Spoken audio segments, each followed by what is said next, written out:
Good day, everyone. Welcome to Emotions and Stories. Our story for today is called Coffee, Ghazal, and Second Chances. In a quiet bylane of Pune, not far from the bustle of FC Road, stood a modest bungalow with bougainvillea creeping along its iron gate. It belonged to Arav Mehta, a man whose life revolved around dusty bookshelves and lectures at the local university. A literature professor in his early 50s, Arav had buried his heart a decade ago with his first wife Meera. Since then, he had been living a life of quiet routine, teaching, reading, and watering his garden. His daughter, now settled in Mumbai, visited often and nagged more often. Papa, you need someone, not a nurse, a partner, someone who understands poetry and silences. Across the city, a sunlit apartment with a veena resting in one corner, lived Naina Sethi. She was a widow too, a graceful woman with soft eyes and voice that carried the calm of ghazals she once taught in her Lucknow music school. After her husband died suddenly of a stroke, she raised her son alone. Now that he was in Canada pursuing his MBA, her days echoed with emptiness. Her sister was the first to suggest remarriage. You always gave love, she said. It's time someone gave you some. Both Arav and Naina agreed to meet, not out of excitement, but out of exhaustion from loneliness. Their first meeting at a friend's home was awkward.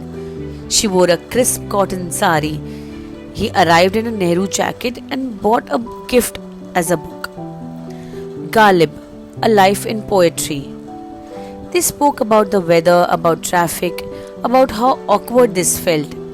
But when Naina mentioned her love for Begum Akhtar and Arav quoted a Meer Taki Meer couplet in response, something invisible passed between them. A flicker, a shared past perhaps. They married a month later, quietly. No rituals, no honeymoon. It was a companionship pact, not a love story, or so they thought.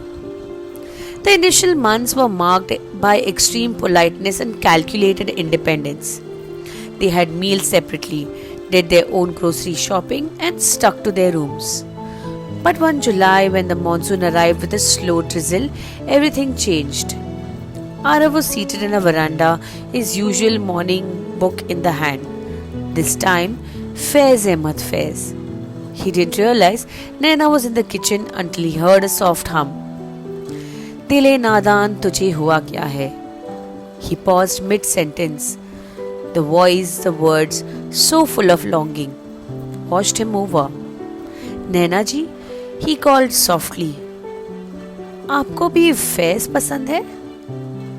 जिंदगी फैज और फराज के सहारे ही तो चली है, she replied, half smiling.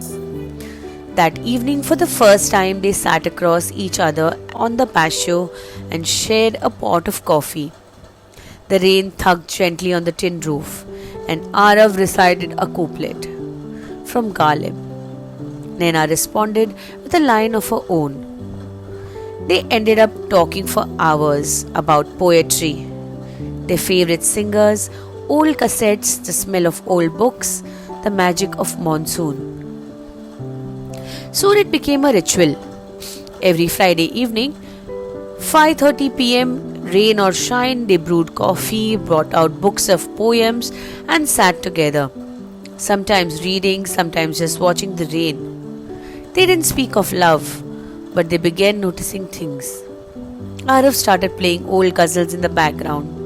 Naina started underlining the lines of books he left on the table. They exchanged books like teenagers passing notes. One evening, when the power went out during the storm, Naina lit candles and began singing Ranjishe Hi Sahi. She didn't notice Arav watching her, eyes glistening.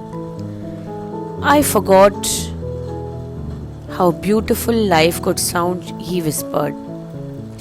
One night, Arav returned home soaked. His umbrella had broken and he looked tired. Naina scolded him gently, dried his hair with a towel and made him a soup. He watched her move around the kitchen. That night, he didn't go back to his separate room. He stayed in the living room, reading while she knit quietly beside him. They didn't say they were in love, but the distance had dissolved. Over months, the house transformed. The air filled with slow guzzles, the smell of brewing coffee, pages turned, and sometimes laughter. Their children visited often, surprised to see the quiet bond. Not dramatic, but so beautiful, Naina's son once said. Arav's daughter smiled. I think they were always meant to find each other.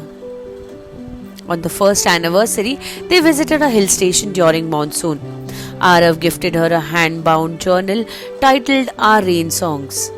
Inside were scribbled verses, playlists, coffee recipes, and moments only they remembered. He finally said it, simply while watching raindrops trickle through the window. Naina, I didn't want to marry for love, but I found it anyway, with you. She didn't reply in words. She just took his hands and whispered a couplet. कुछ इस तरह से तेरी पलकें मेरी पलकों से मिला दे, आंसू तेरे सारे मेरी पलकों में सजा दे. Love doesn't always arrive with passion and chaos. Sometimes it walks in quietly, holding a book in one hand and cup of coffee in another, waiting for the rain to begin. We hope you like this little story. Please do like, share and subscribe. Thank you.